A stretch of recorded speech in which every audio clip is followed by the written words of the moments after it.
Crypto Hotep here with another investing video. We're on week 104 of the family portfolio and dividends tracker. I really appreciate the time that you guys spend on these videos. I really appreciate the likes and comments and the subscriptions. Much appreciated, guys, and thank you.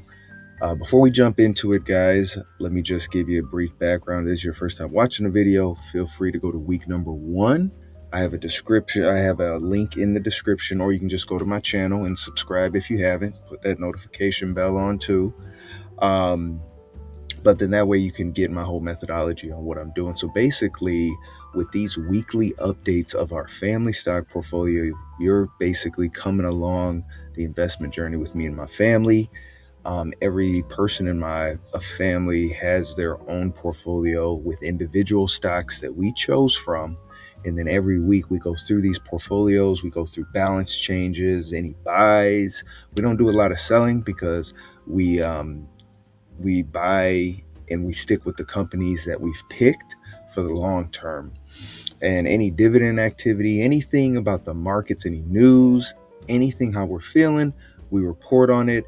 And it's almost as if it's like a journal, if you will, of the investment journey. And hopefully, my family can view these videos when I'm gone, or, maybe they'll be helpful for them so they can carry on the investing portion of it.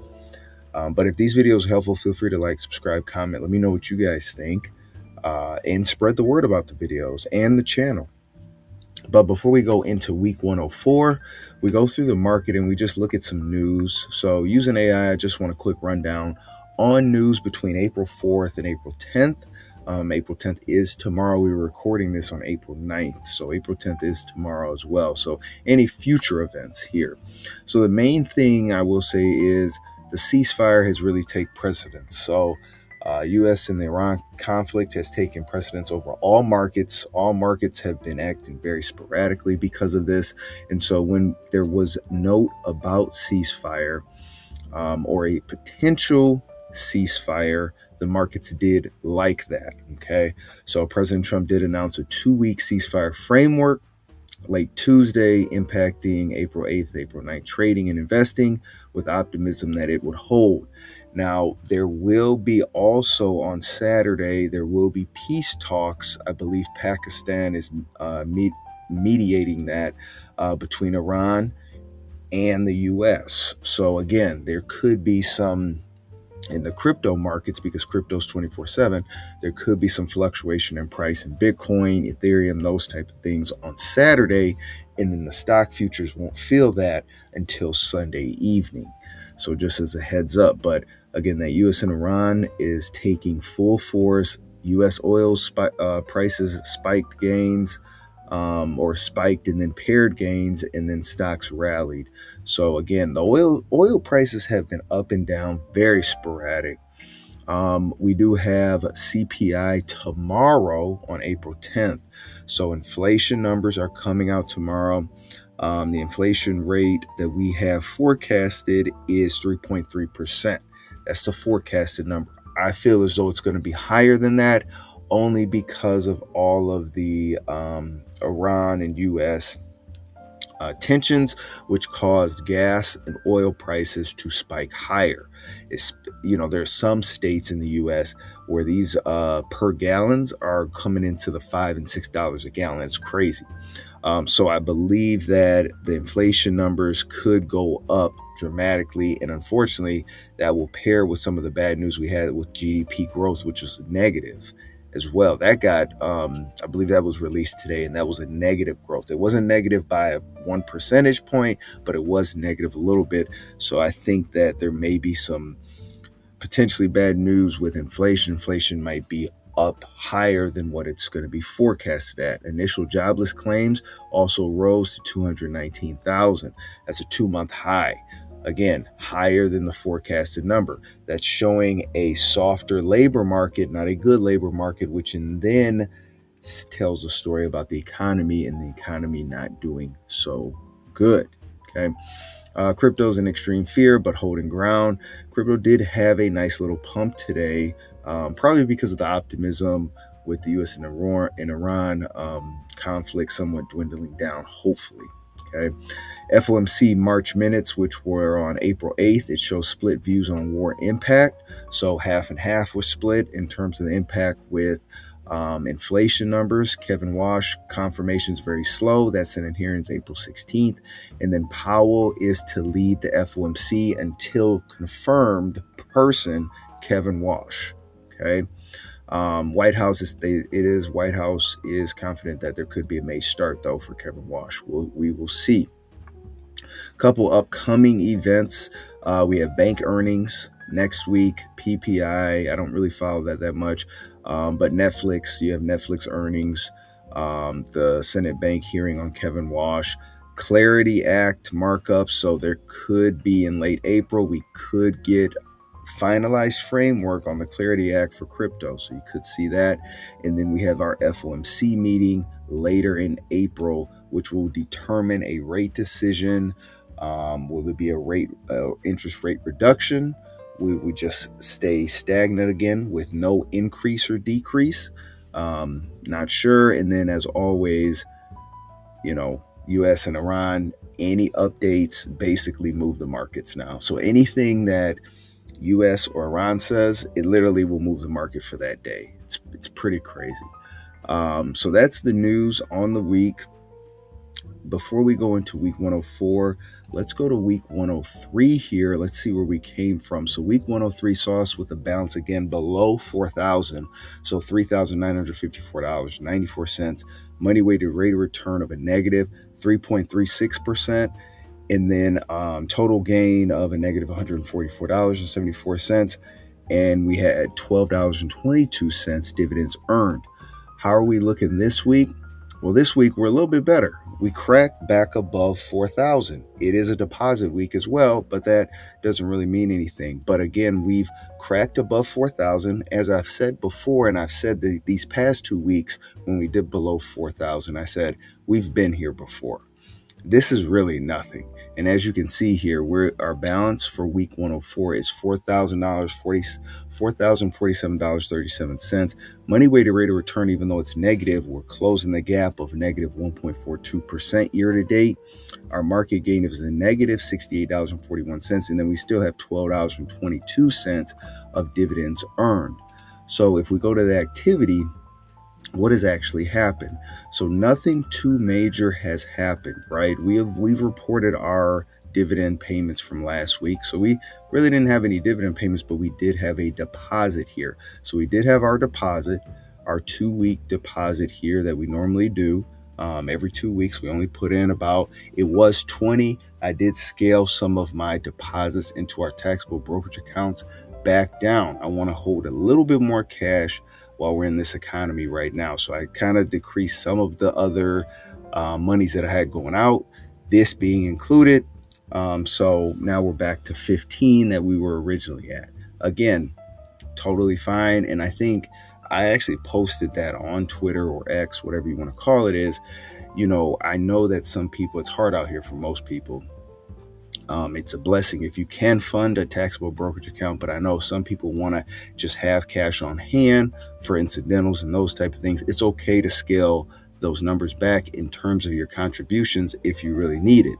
The thing you don't want to do is just turn them off. If you can afford it, you keep those contributions on. Every dollar counts in the taxable brokerage account. Okay, every dollar counts. So keep those contributions going, and don't interrupt compounding, as Charlie Munger says. That's something you do not want to do. Is you don't want to interrupt that compounding with your taxable brokerage account. Okay.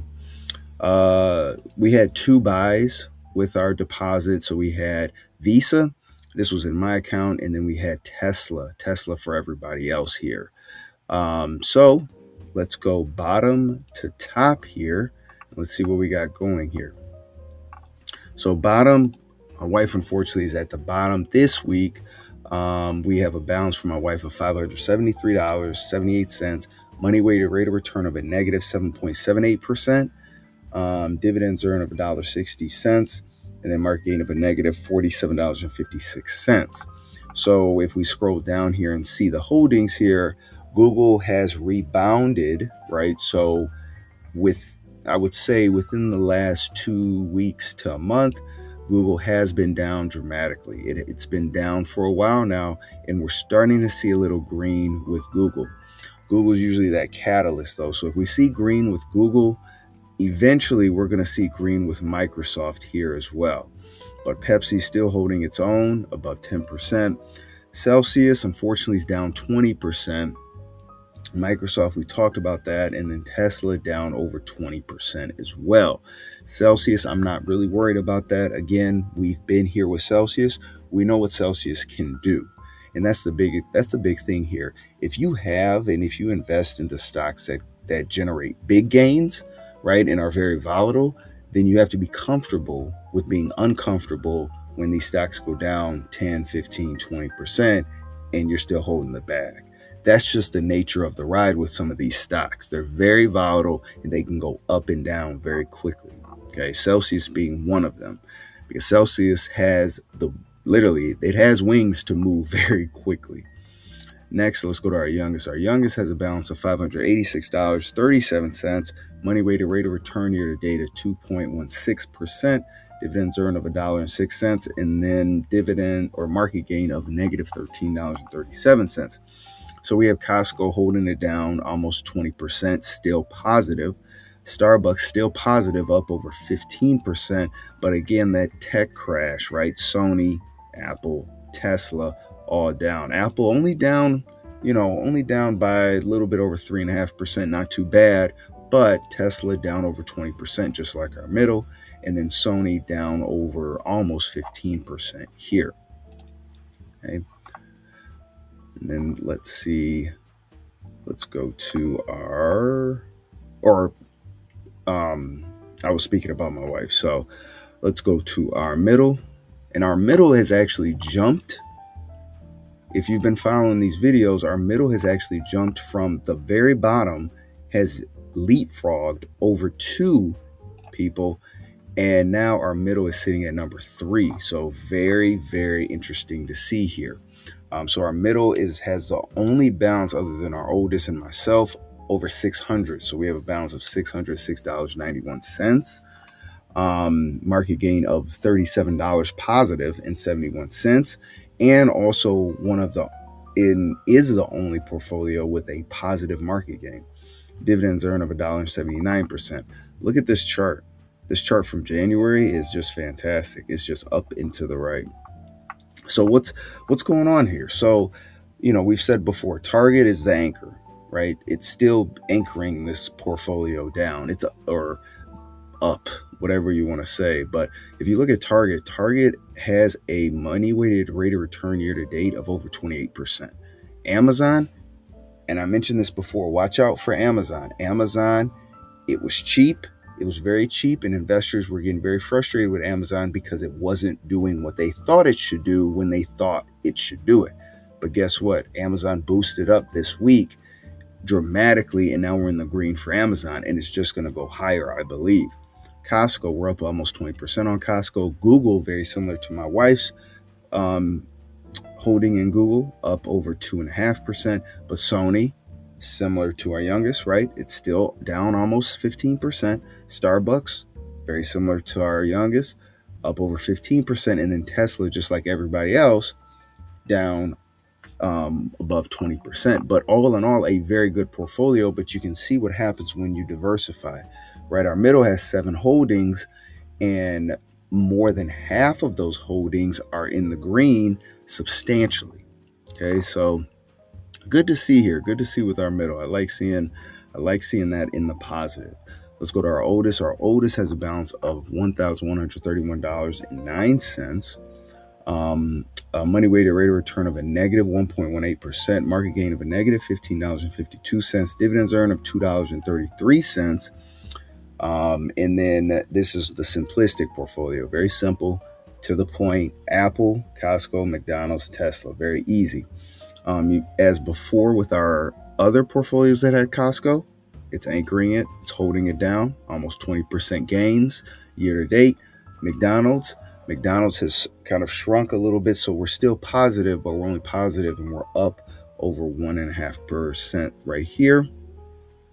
And then Apple, just like our youngest, down over 3%. And then Tesla, again, down over 20% here. But we've seen our oldest portfolio just go gangbusters. So again, we've been in these positions before. These are very good companies. They're not speculative companies at all. So we feel very good with our positions in them.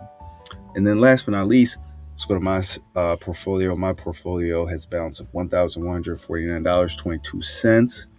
Money weighted rate of return of 2.12%. Market gain of a negative $29.67. And then dividends earned of $5.44. So with me, the technology piece is shrinking the downtrend, right? So before we were in double digits, negative double digit losses, right, year to date with our technology sector. And our technology sector is just Google and Microsoft, very simply, right? So now we have closed the gap, so down still over 9%, but we've shrunk it from being close to 11-12% in the red. Finance, we did buy Visa, so we bought the dip on Visa here, and again we have Moody's as well. So I believe that the financial sector is going to have a turnaround, so be very watchful on the financial stocks. I think that's going to have a nice little turnaround. Real estate is still going to do what it do. That's Old Realty Company. That's my real estate sector, and we're up over 13% there. Industrials and energy, which is Waste Management and Cintas, somewhat dead even right here. It's basically a wash right here as of right now for those two. Okay, and we have consumer staples and shopping. Consumer staples and shopping. We have Costco, the GOAT, and then Lowe's. Lowe's is finally in the green now. You see what I'm saying? So like, if you followed these channels and you've seen me go through my consumers and staples before, especially I believe it was last week or the week after, Costco was always in the green. Lowe's was in the red, and now Lowe's is in the green now. Again, it's all about investing in those companies where you can sleep easy at night. I'm good with putting my money in Lowe's. Why? Because Lowe's has been around for decades. Another reason, it has a sustainable business model, right? I know how they make money. They're going to continuously make money. People are going to need Lowe's. And even if regular retail people don't need Lowe's, guess what? Companies do, because they need supplies. So very, very easy. And they're a brand name that's known in their industry. Pharmaceutical, AbbVie, we're still down over 6%. And then restaurants and food is Coca-Cola and Domino's. I'm just waiting for Domino's to get green. We're going to get there. I got faith in Domino's here. But Coca-Cola is always showing out. But all in all, guys, these are the times in the portfolio, where I think, you do have to have that. You can't have a weak stomach when you're investing, right? Because you don't know what's going to happen. Nobody knew the tensions in the Middle East were going to happen. Nobody knew anything like that. And nobody has a crystal ball. But if you do your research on your companies and you understand the companies that you're putting your hard-earned money in, then it makes it easier to buy the dips. It also makes it easier to hold through these bad periods, these quote-unquote bad periods, and continuously hold and wait, and obviously wait and have an optimistic viewpoint on it. But yeah, I think we'll close this video out, but I think, that's one thing that, from whether it be stocks, whether it be crypto, whatever you feel like you want to invest in, you do have to do some research of some kind. And I think that always gets overlooked because people just go on Twitter, TikTok, whatever, and they find that people are getting rich overnight. And that's not the case. Social media distorts everything, investing and trading included, right? Investing and trading takes time and effort. It takes research, right? You can't really just throw money blindly into something and then expect to just make a 10, 20, 50x on it. That just doesn't happen. It's better to do it very slowly and to do it consistently as well. There's that word again. But let me get off my soapbox, guys. Again, the family portfolio week 104 saw us with a balance of $4,047.37. Money weighted rate of return of a negative 1.42%, but we're closing the gap. Market gain of a negative $68.41, and we still have $12.22 of dividends earned. If this video is helpful, guys, like, subscribe, comment, share it, and then hit that bell notification so you know when we have another family portfolio video that's out for your viewing. And as always, guys, again, I really appreciate the support and thank you. Happy investing.